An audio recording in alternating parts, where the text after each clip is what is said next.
अस्सलाम वालेकुम students. Last video के अंदर हमने डिस्कस किया था कि फ़ंक्शंस को पैरामीटर्स पास करने के कौन कौन से मेथड्स हैं। आज की वीडियो में भी पैरामीटर से रिलेटेड हम एक टेक्निक को देखेंगे। चलिए स्टार्ट करते हैं। अगर हमने किसी फ़ंक्शन को डिफ़ाइन करते हुए कुछ पैरामीटर्स डिक्लेयर किए हैं और फंक्शन को कॉल करते हुए कोई भी पैरामीटर पास नहीं करते या कुछ पैरामीटर पास करते हैं, तब भी फंक्शन एग्जीक्यूट हो सकता है। अब ऐसा कैसे और कब हो सकता है, चलिए देखते हैं। नॉर्मली क्या होता है कि जब हम किसी फंक्शन को कॉल करते हैं तो फंक्शन कॉल में जो पैरामीटर्स की तादाद है वो फंक्शन डेक्लेरेशन और डेफिनेशन में दी गई तादाद के बराबर होनी चाहिए, तभी फंक्शन कॉल होता है, नहीं तो फंक्शन कॉल नहीं होता। मिसाल के तौर पर अगर किसी फंक्शन को डेक्लेयर और डिफ़ाइन करते हुए 3 पैरामीटर्स लिखे गए हैं तो फंक्शन कॉल में भी 3 पैरामीटर्स लिखने पड़ेंगे, तभी फंक्शन कॉल होगा। मगर एक सिचुएशन ऐसी है जहां हम फंक्शन कॉल में फंक्शन डेफिनेशन और डिक्लेरेशन में दिए गए पैरामीटर से कम पैरामीटर पास करें, तब भी फंक्शन एग्जीक्यूट होगा, और वो है डिफ़ॉल्ट आर्गुमेंट और डिफ़ॉल्ट पैरामीटर्स। अब डिफ़ॉल्ट पैरामीटर्स होते क्या हैं? ये वो पैरामीटर्स हैं जिनको फंक्शन डेफिनेशन में डिक्लेयर करने के साथ ही किसी वैल्यू पर इनिशियलाइज़ कर दिया जाता है, और जिस वैल्यू पर इनिशियलाइज़ किया जाता है वो डिफ़ॉल्ट वैल्यू कहलाती है। ये वैल्यू तब यूज़ होती है जब फंक्शन कॉल में वैल्यू पास ना की जाए। अब सवाल ये है कि ये वैल्यू क्या होनी चाहिए, ज़ीरो या कुछ और। अब इस सवाल का जवाब इस सवाल में है कि जब फंक्शन को कॉल किया जाता है तो कौन सी वैल्यू ज़्यादातर फंक्शन कॉल में यूज़ की जाती है। जो वैल्यू अक्सर यूज़ की जाती है उसको डिफ़ॉल्ट वैल्यू की जगह पर लिखना चाहिए, मगर ये आपकी अपनी चॉइस है कि आप किसी भी वैल्यू को डिफ़ॉल्ट वैल्यू लिख सकते हैं। चलिए अब हम इसका एक प्रैक्टिकल करके देखते हैं। यहाँ पर हमारे पास एक फंक्शन है डिफ़ॉल्ट आर्गुमेंट के नेम से। इसमें 3 डिफरेंट पैरामीटर्स जो हैं वो डिक्लेयर और इनिशियलाइज़ किए गए हैं। पहला पैरामीटर इंटीजर डेटा टाइप का है आई के नेम से। इसको जो डिफ़ॉल्ट वैल्यू असाइन की गई है वो 5 है। इसी तरह से दूसरा पैरामीटर जो है वो करैक्टर डेटा टाइप का सी है।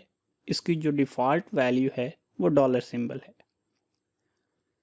इसी तरह से जो तीसरा पैरामीटर है वो फ्लोट डेटा टाइप का एफ है, और इसकी जो डिफ़ॉल्ट वैल्यू है वो 5.5 है। अब इस फंक्शन के अंदर कुछ भी ख़ास नहीं है, सिर्फ इन तीनों पैरामीटर की वैल्यूज़ जो हैं वो स्क्रीन पर प्रिंट की गई हैं।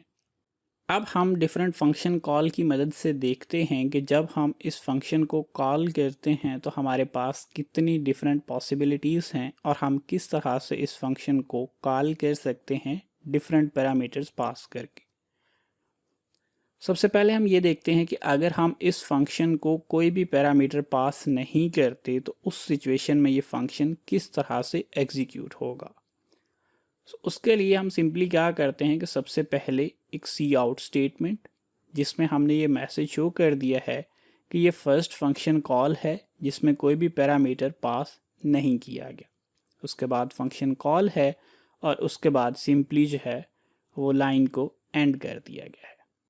इसको जब हम एग्जीक्यूट करते हैं तो हम देखते हैं कि हमारे पास ये फंक्शन कॉल होता है और इसमें तमाम वैल्यूज़ जो स्क्रीन पर शो हो रही हैं तीनों वेरिएबल्स की, वो डिफ़ॉल्ट वैल्यूज़ हैं।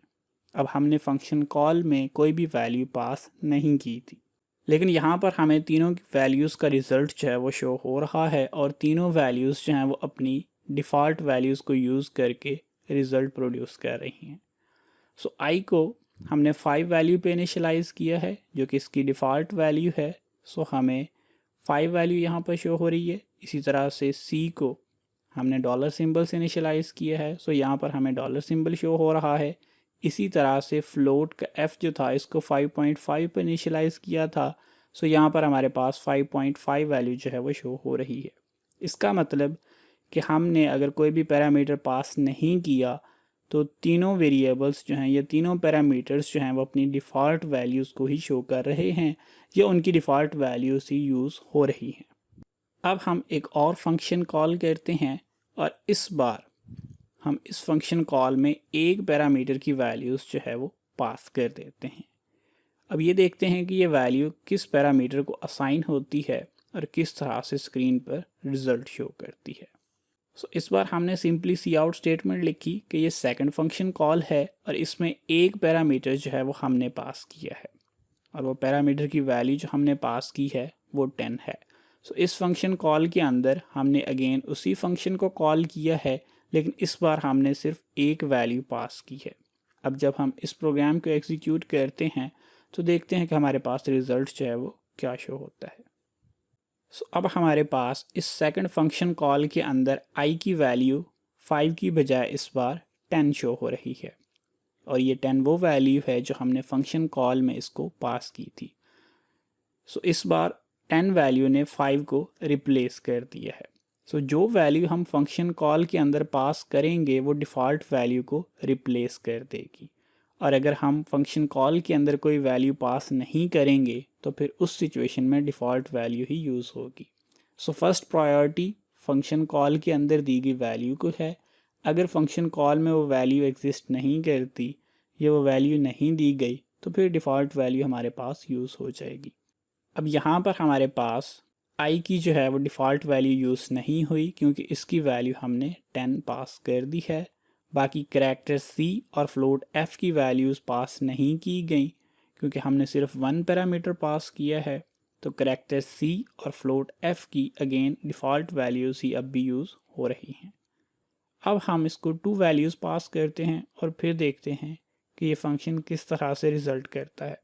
अब इस स्टेटमेंट के अंदर हमने थर्ड फंक्शन कॉल की है 2 पैरामीटर्स के साथ और इस बार हमने फंक्शन को कॉल किया है 2 वैल्यूज़ के साथ। अब ये फर्स्ट वैल्यू इंटीजर i के पास जाएगी, उसकी डिफ़ॉल्ट वैल्यू की रिप्लेस कर देगी और ये सेकंड वैल्यू करैक्टर c के पास जाएगी और उसके डॉलर सिंबल को रिप्लेस कर देगी। आप नीचे टूल टिप टेक्स्ट में देख सकते हैं कि हमारे पास इस फंक्शन के अंदर 3 पैरामीटर्स हैं, इंटीजर i, करैक्टर c और फ्लोट f। यहाँ पर हमने 2 पैरामीटर्स की वैल्यूज़ दी हैं। ये वैल्यूज़ यूज़ होंगी इन पैरामीटर्स की जगह पर और जिस पैरामीटर की वैल्यू नहीं दी उसकी डिफ़ॉल्ट वैल्यू यूज़ होगी। अब अगर हम इस फंक्शन को एग्जीक्यूट करते हैं तो हमारे पास ये कुछ इस तरह से रिज़ल्ट करेगा। अब हमारे पास थर्ड फंक्शन कॉल के अंदर 2 पैरामीटर्स हमने पास किए हैं। i की वैल्यू 10 पास की है और c की वैल्यू स्टैटिक पास की है। हमारे पास i की वैल्यू जो है वो 10 शो हो रही है और c की वैल्यू जो है वो स्टैटिक शो हो रही है और यही 2 वैल्यूज़ जो हैं वो हमने पास की हैं इस फंक्शन कॉल के अंदर। f की वैल्यू चूँकि हमने अभी तक पास नहीं की f की अभी तक डिफ़ॉल्ट वैल्यू ही यूज़ हो रही है।